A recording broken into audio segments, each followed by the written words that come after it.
여러분 안녕하세요. 건강수다의 황 원장입니다. 네, 오늘은 진통제에 관한 좀 흥미로운 기사가 있어서 여러분들께 짧게 소개시켜 드리려고 합니다. 제목은 공복에 급히 진통제 먹어야 할 땐 이것을 택해야 속을 안 버린다. 뭐 이런 내용이 되겠고요. 20대 여성 A씨는 최근 계속되는 두통에 이부프로펜 성분의 소염 진통제를 먹었다. 우리가 진통제라고 하면은 뭐 여러 가지 진통제가 있지만 크게 사용하는 성분은 두 가지입니다. 첫 번째는 여기 나온 이부프로펜 성분, 우리가 엔세이드라고 하는 그런 성분이고요. 두 번째는 흔히 알고 있는 타이레놀 성분이에요. 네, 아세타미노펜 계열이 되겠습니다. 그래서 이 둘 중에 하나를 보통 쓰는데요. 여러분 상식적으로 알고 계실 거는 이부프로펜과 타이레놀의 차이점은 기본적으로 타이레놀은 소염 기능이 없고요. 이부프로펜은 소염 기능이 있습니다. 그래서 위장관을 좀 자극하는 부분은 이부프로펜 성분이 더 크고요. 타이레놀 성분은 그런 부분 덜하죠. 그래서 이 상황에 따라 좀 여러분들이 선택해서 드셔야 됩니다. 근데 약을 복용한 후 속이 불편하고 헛구역질이나 병원에 방문했더니 빈속에 소염 진통제를 먹어서 그럴 수 있다는 의사의 말을 들었다고 했습니다. 아까 말씀드린 그런 내용이지 이부프로펜 성분이기 때문에 위장 트러블이 생길 수도 있습니다. 약을 먹기 전 간단한 음식으로라도 배를 채우는 게 좋다는 건 누구나 안다. 그러나 두통이나 생리통이 너무 심한 상황에서는 언제 이걸 막 먹고 막 합니까? 빨리 통증을 없애야 되는데 빨리 통증을 달래고 싶어 아무 진통제나 복용했다간 속이 뒤집어질 수 있다. 이런 얘기 나오죠. 그래서 아스피린, 나프록센, 피록시캄, 이부프로펜 등 비스테로이드성 소염 진통제 요거를 영문으로 풀어가지고 약자만 따면 우리가 엔세이드라고 표현을 합니다. 엔세이드 요거는 빈속에 먹으면 위가 자극돼 위장장애와 위궤양이 생길 수 있습니다. 그거에 대한 기전이 나오는데요. 이거 여러분이 뭐 이것까지 알 필요는 없겠지만 이제 프로스타글란딘이라는 말초신경 통증 전달 물질이 위벽을 보호하는 기능도 담당하고 있기 때문에 요걸 차단해 버리면 위벽을 못 막아주기 때문에 위 트러블이 올 수 있다. 그 얘기입니다. 그래서 소염 진통제가 위장에 미치는 부담을 줄이려면 한 식후 30분의 미지근한 물과 함께 섭취하는 것이 좋다. 뭐 이런 거는 여러분들 상식이죠.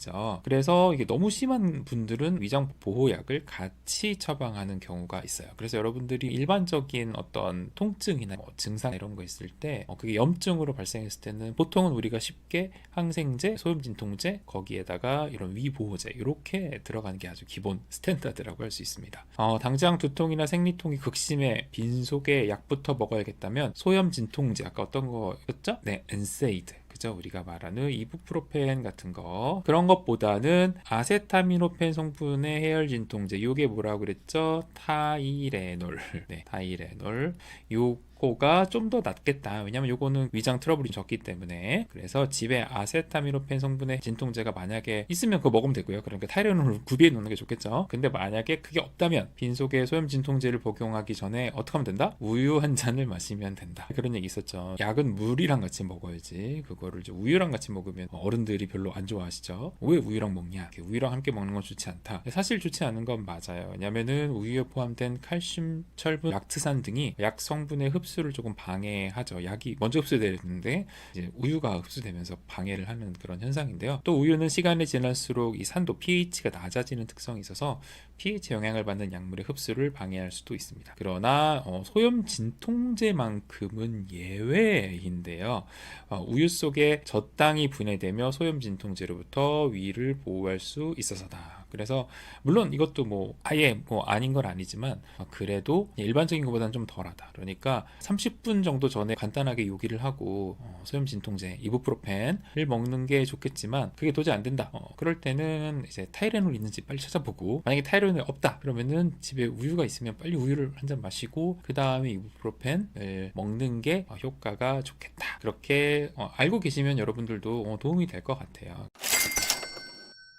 정답은 여기 있었죠? 빈속에 진통제를 먹어야 한다면 이부프로펜, 엔세이드보다는 아세타미노펜, 타이레놀 성분이 낫다. 그렇지만 타이레놀 없다. 그럴 때는 우유를 마셔라. 이렇게 정리를 할게요. 네, 지금까지 건강수다 황원장이었고요. 다음에는 더 유익한 내용으로 여러분들에게 도움을 주는 그런 내용으로 찾아뵙도록 하겠습니다. 감사합니다. 안녕하세요, 여러분. 오늘은 우리나라 만 10세 이상 국민의 약 12%가 겪고 있는 빈혈에 대해 한번 이야기해 보겠습니다.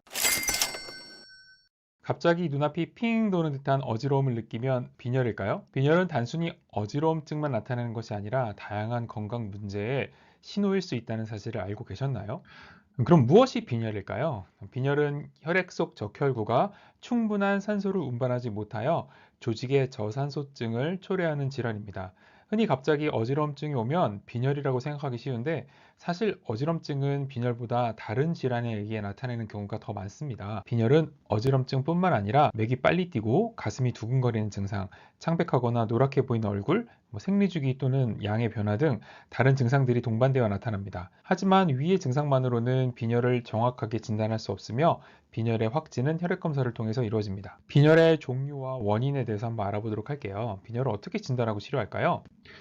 빈혈은 다양한 원인으로 발생하며 그에 따라 종류도 나뉩니다. 철결핍성 빈혈, 악성 빈혈, 골수 기능 저하로 인한 빈혈, 그리고 기타 여러 가지 이유가 빈혈의 원인이 될 수 있겠어요. 그렇다면 빈혈의 치료는 어떻게 될까요?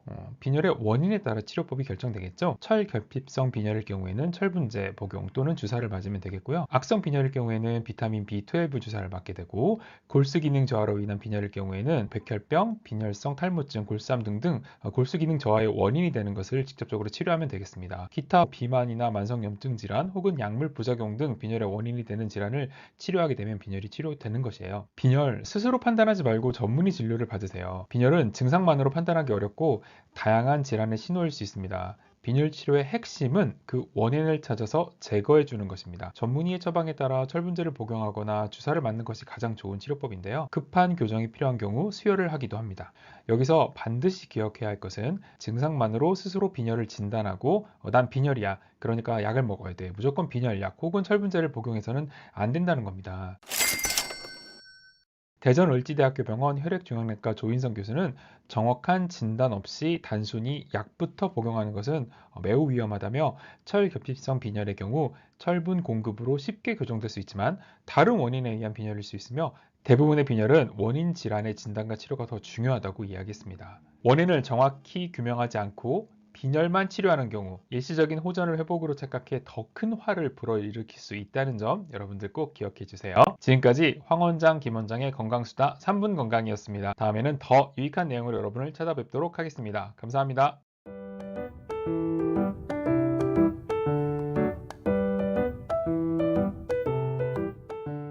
안녕하세요, 여러분. 건강수다 황원장입니다. 오늘의 3분 건강에서는 여러분의 식탁에 꼭 필요한 채소에 관한 궁금증을 해결해 드리려고 합니다. 바로 냉동 채소에 관한 거예요.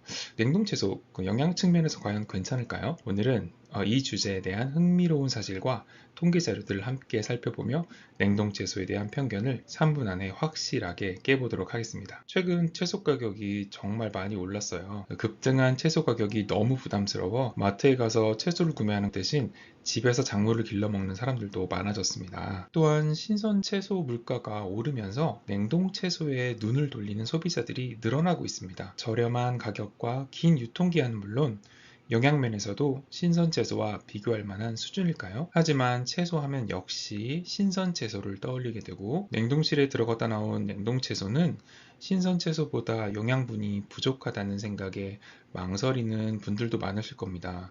과연 사실일까요? 실제로는 사실이 아닙니다. 냉동 채소는 영양 측면에서 신선 채소와 차이가 없으며 오히려 일부 영양소는 더 풍부하게 함유될 수 있다는 그런 놀라운 사실이 밝혀졌습니다. 미국 매체 MBC 뉴스에 따르면 냉동 채소를 신선 채소의 건강한 대안이라고 밝히기도 했고요. 연구 결과에 따르면 냉동 채소는 수확 후 영양소가 가장 풍부한 시점에 급속 냉동되기 때문에 신선 채소보다 비타민C, 엽산, 베타카로틴 등의 영양소 손실이 적습니다.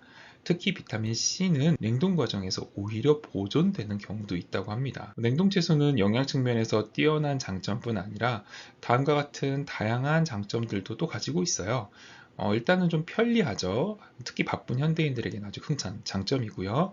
그 다음에 가격. 네. 신선 채소보다 일반적으로 저렴하죠. 특히 계절에 따라 변동이 심한 채소의 경우 냉동 채소를 활용하면 더욱 경제적으로 식탁을 차릴 수 있습니다. 유통기한은요, 당연히 신선 채소보다 훨씬 길겠죠. 오랫동안 보관할 수 있고 음식물 쓰레기를 줄이는 데도 도움이 될 수 있습니다. 계절의 영향을 받지 않기 때문에 우리가 채소를 통해 균형 잡힌 식단을 유지하는 데 도움을 줍니다. 통계 자료를 좀 볼게요. 한국농림축산식품부에 따르면 2023년 국내 냉동 채소 시장 규모는 1조 5천억 원으로 전년 대비 12% 증가했고, 이는 냉동 채소에 대한 소비자들의 관심이 높아지고 있음을 보여주는 지표입니다. 미국 농무부의 연구에 따르면 냉동 채소는 신선 채소보다 비타민 C 손실이 평균 10% 정도 적고요. 영국 냉동 브로콜리는 신선 브로콜리보다 항산화 성분이 더 높다고 합니다. 물론 냉동 채소를 선택할 때는 다음과 같은 점에 유의해야 합니다. 냉동 채소는 유통기한이 길지만 너무 오래 보관하면 영양소가 손실될 수 있습니다. 따라서 냉동 채소는 가급적 빨리 섭취하는 것이 좋습니다. 냉동 채소는 급속 냉동하는 게 좋은데요. 급속 냉동하면 영양소 손실을 최소화할 수 있으니까요. 냉동 채소는 끓이거나 볶는 등 가열 조리하는 것이 좋습니다. 생으로 먹으면 식감이 좋지 않고, 일부 채소는 가열을 통해 비타민 A 활성이 높아지는 경우가 있습니다. 해동 시간이 길어질수록 영양분 손실이 될 수도 있습니다. 냉동 채소와 신선 채소 3분 결론을 내리도록 하겠습니다. 냉동 채소는 신선 채소보다 영양소가 떨어지지 않으며 오히려 일부 영양소는 더 풍부할 수 있습니다. 그리고 냉동 채소는 정말 편리하죠. 냉동 채소는 신선 채소보다 가격적으로 저렴합니다. 그리고 계절의 제약도 크게 받지 않습니다. 냉동 채소는 영양 측면에서 뛰어난 장점뿐 아니라 여러 가지 장점을 가지고 있어요. 그래서 상황에 따라 목적에 맞게 채소를 구매하시면 되겠습니다. 마지막으로 정리해 볼게요. 신선한 채소가 쉽게 구매 가능하고 샐러드와 같이 생으로 먹는 경우에는 신선 채소를 사용하는 것이 좋고요. 하지만 현대인의 바쁜 일정, 그리고 계절을 타는 채소, 또한 너무 비싼 채소, 그리고 요리를 하기 어려움, 냉동 채소가 훌륭한 선택이 될 수 있습니다. 영양면에서도 훌륭하고 편리성과 가성비까지 뛰어난 냉동 채소를 활용하여 더욱 풍요롭고 건강한 식단을 만들어 보세요. 어때요? 궁금증이 좀 풀리셨나요? 지금까지 황 원장, 김 원장의 건강수다였습니다. 감사합니다.